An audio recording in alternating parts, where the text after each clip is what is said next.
Sri Gurubhyo Namaha children, you are welcome for online class. Class 10 standard, this is your 7th unit, The Dying Detective, written by Arthur Conan Doyle.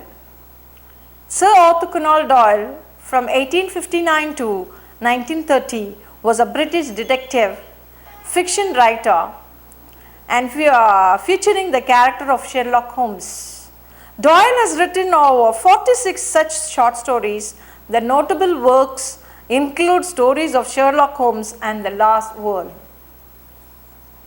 So this story is taken from Sherlock's home, and there were so many parts. One of the part is taken for us. Just I'll give the gist. You know that a detective story, a mystery, you will be just enjoying. So here the detective finds something and how he enjoys. So he just pretends, and at last he just conveys he was just pretending like a sick person. So here the narrator, Mr. Watson, is informed by Mr. Holmes' landlady that Holmes is seriously ill. He has contracted a deadly contagious disease, Formosa plague, from the Chinese sailors while at a work off Rotherham. Everyone expressed shock over his illness, including Inspector Morton, who meets Watson and inquires about Holmes. Holmes starves for 3 days without food and water and looks deadly pale. He does not permit even a doctor to come close to him. Watson offers to help Holmes too, but he refuses and doesn't even want Dr. Ainstree to be brought. Holmes locks the door and asks Watson to wait for 2 hours. In the meantime, he asks him to read. Unable to read, Watson walks around to find a small black and white ivory box with sliding lid, but Holmes does not permit him even to touch it. After some time, Holmes asks him to put his money in the watch pocket and light the gas only off on. He asks Watson to place some papers within Holmes' reach.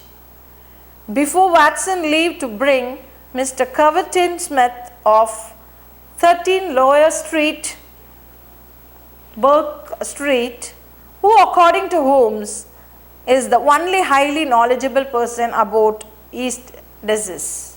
So he thinks, he tells Watson to call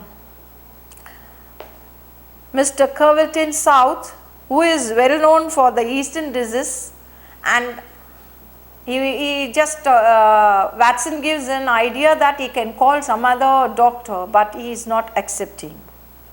Overhearing Mr. Coverton Smith telling his butler that he is not here, Watson rushes to plead with Smith.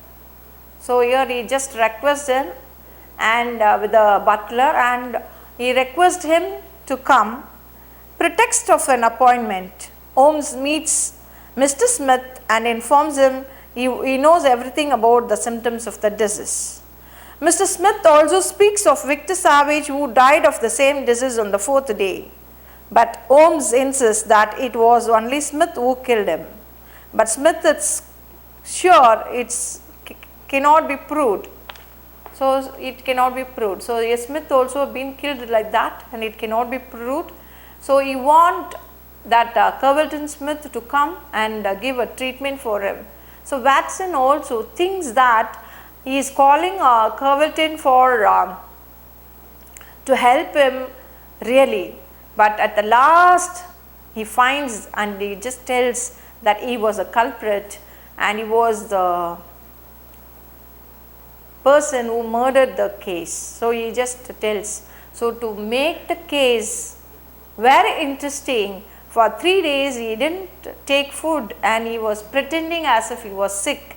Even his maid was thinking that he was really sick.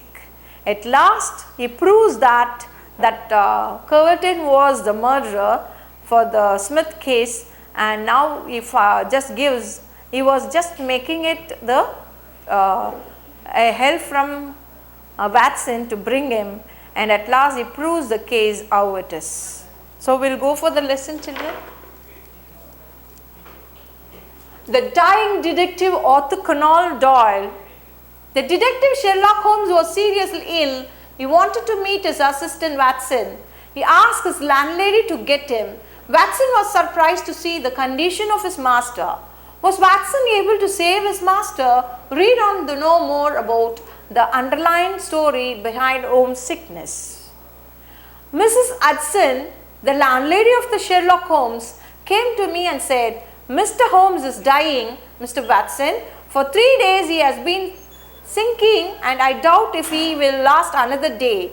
He would not let me get a doctor. I told him I could not stand it anymore and would get a doctor. He replied, let it be Watson then. So here, so the lady, Mrs. Hudson tells Watson that Holmes was sick for 3 days and he was just suffering a lot, and he will be taking one more day without taking food. So she was very much worried, and she calls Watson and to get some help. She said, telling that I am just asking him to call a doctor, but he is not allowing me. As he is my master, I can't disobey him. So you please come and help. So she was getting a help from Watson.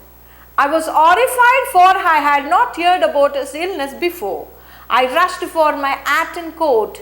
As we drove back, I asked her about the details. So Watson was asking, so for past 3 days he is not known that Holmes was sick, and this was not known to him.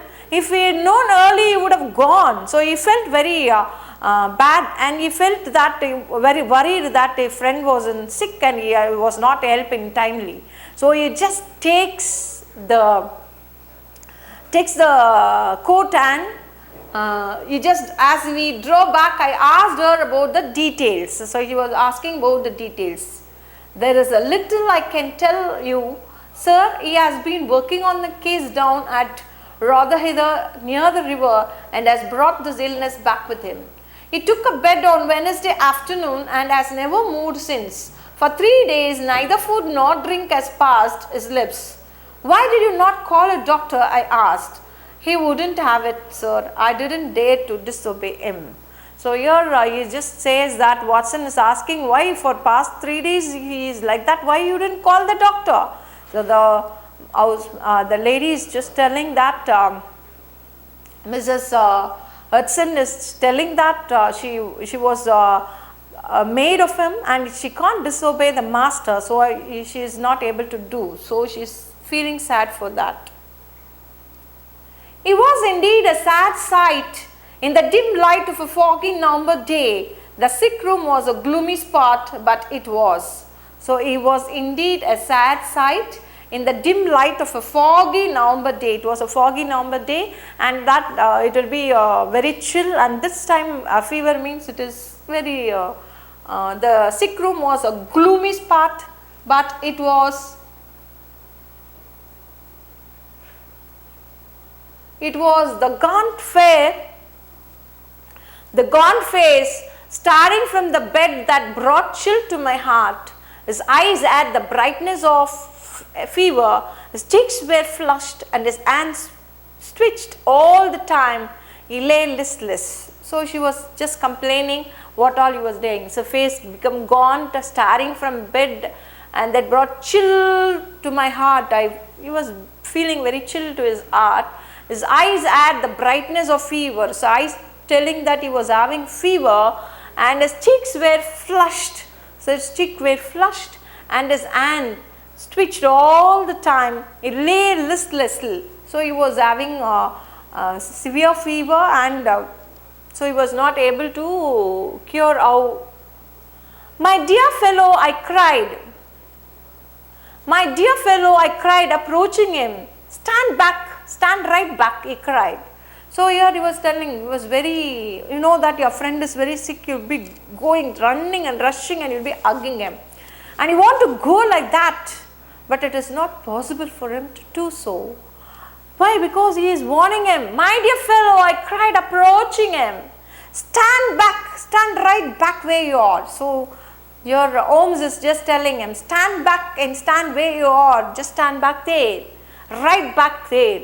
He cried, but why? I want to help you, I said. But why? I want to help you, I said. Certainly, Watson, but it is for your own sake. So certainly, I want you to be back where you are. Stand back right at the place. Don't move from there. So he was just telling. But it is for your own sake. I am telling for your own sake. For my sake, I was surprised.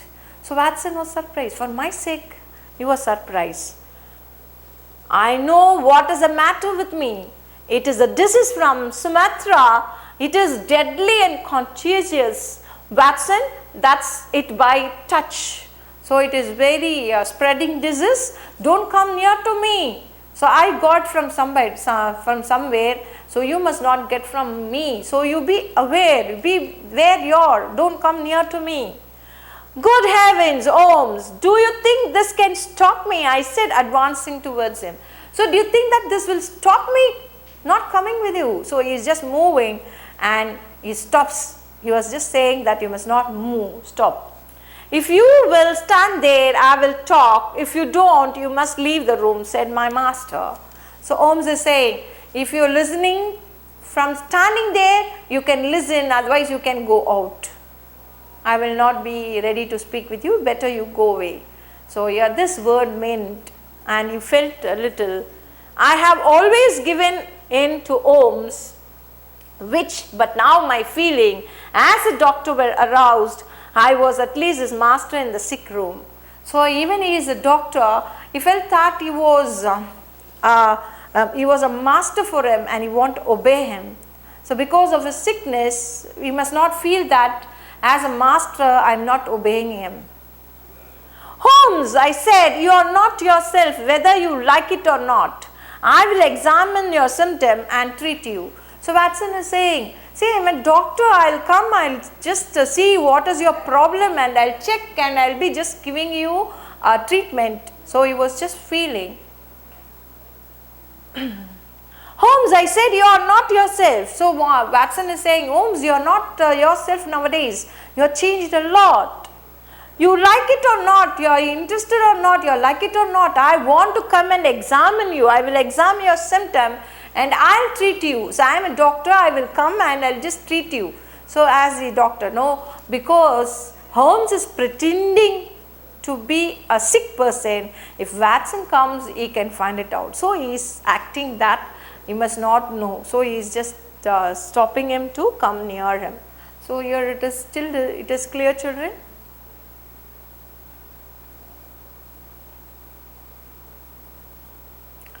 If I am to have a doctor, said he, let me at least have someone in whom I have confidence. Then you have none in me. In your friendship, certainly, but facts and facts, Watson.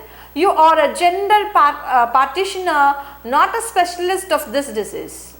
If so, let me bring Sir Japper Meek or Penrose Fisher or any other best man in London. So here Holmes is saying that to Watson that he is sick and he doesn't know about the disease. If I am to have a doctor, said he, let me at least have someone in whom I have confidence. So Watson, I am not having confidence on you. So what? If I want a doctor, I must have a confidence on them. So you fetch a doctor whom I say I have faith. Then you have none in me. So here Watson is getting, you are not having faith on me. So he is asking, in your friendship certainly, but facts are facts, Watson. You are a general practitioner, not a specialist of this disease. So he is saying that you are a doctor, you are a general practitioner, you are not a specialist in that disease. So you are my friend, there is no doubt in that. Certainly I have accept that you are a best friend, but I can't believe you or I will not have confidence on you because you are general practitioner. You are not specialist in that disease. So I want a specialist in that disease. If so, let me bring Sir Japper Meek or Penrose Fisher or any other best man in London. So here the specialist Sir Japamik or Penrose Fisher or any other best man in London. So shall I fetch these person? If so, let me bring Sir Japamik or Penrose Fisher or any other best man in London. Okay. So here he is just telling. So if so, let me bring Sir Japamik or Penrose Fisher or any other best man in London. How ignorant you are, Watson, he said with a groan. So Watson is telling, if so, let me bring Sir Japamik or Penrose Fisher or any other best man in London. So they are specialists. For example, Sir Japamik and Penrose Fisher or specialist in the London, a best man. So Watson is saying, shall I bring? And now again Holmes is saying, how ignorant you are, Watson, he said with a groan. So with a groan is saying, how ignorant you are. What do you know about Turpenia fever or a black Formosa plague? So what you know about this disease? So he is telling Turpenia fever or a black Formosa plague. So this was very dangerous and you are not knowing about it. I have never heard of them, I admit. So Watson is saying, I don't know about that fever, I admit. So he is a general practitioner, he is not knowing about that special fever. There are many problems of the disease in the East. I have learnt that much during my recent researches, and during this course I caught this illness, he said. So there are many problems of the disease in the East. So the East having so many diseases, and I have learned that much during my recent research. So my recent research taught me so many things about it, and during this course I caught this illness, he said. So I caught this illness in this research only. So in this course of time I got this thing, and he said I caught illness of that. I will bring Dr. Ainstree then, I said, going towards the door. Never have I had such a shock when the dying man bolted the door and locked it, shouted in an uncontrolled way, and in a moment he was back in his bed. So I will bring Dr. Ainstree then. So he is saying that shall I bring a Dr. Ainstree then? I said, going towards the door. Never have I had such a shock when the dying man bolted the door and locked it, shouted in an uncontrollable way, and in a moment he back in his bed. You won't have the key by force from me, Watson. Be here till 6 o'clock, it is 4 now. This is madness, Holmes, I said. Only 2 hours, Watson, then you can get a doctor of my choice. So now he locked the door and he was having the key, and he says that he is shouting, and he had seen that he become worse. What happened to him? Watson was not having any idea about it. He was very much confused. Why Holmes is shouting and just lying uncontrollably like this? So he was not knowing what is the reason behind it. You won't have the key by force from me, Watson. Be here till 6 o'clock, it is 4 now. So you can, you won't have the key by force from me, Watson. So you won't have the key by force from me, Watson. Be here till 6 o'clock, it is 4 now. This is madness, Holmes, I said. Only 2 hours, Watson, then you can get a doctor of my choice. So here it is 4 o'clock now. By 6 I will give a choice for you to bring which doctor you have to bring. So you just wait there, and only 2 hours you just wait, he was saying. Then he is not giving the key also.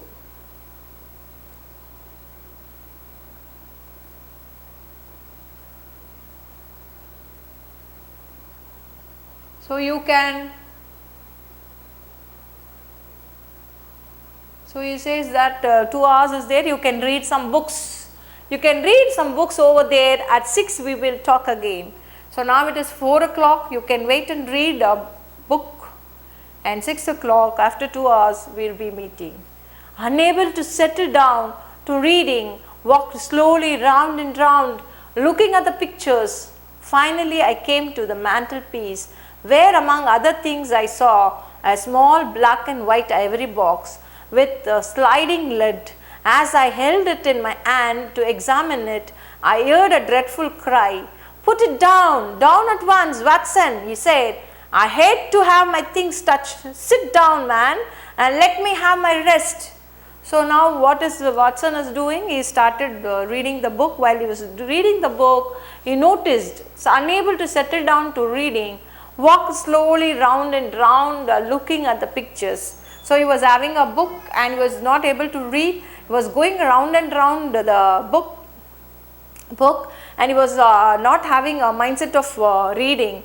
So finally he came to a mantelpiece. He saw where among other things I saw a small black and white ivory box. He started to touch to examine what inside. So immediately Holmes shouted at him, you just keep it there, you must not touch anything except reading, and you may allow me to take rest, don't touch anything, you sit and read alone. So this was the word heard from the Holmes. So we will stop here and continue in the next part, whether he opens or what happens, whether he brings the doctor or he himself gives the treatment. Let me see in the next part, children. We will continue in the next part. To receive our online lesson, please press the subscribe button and you will receive the latest updates, children. Thank you. We will meet you in the next class, children.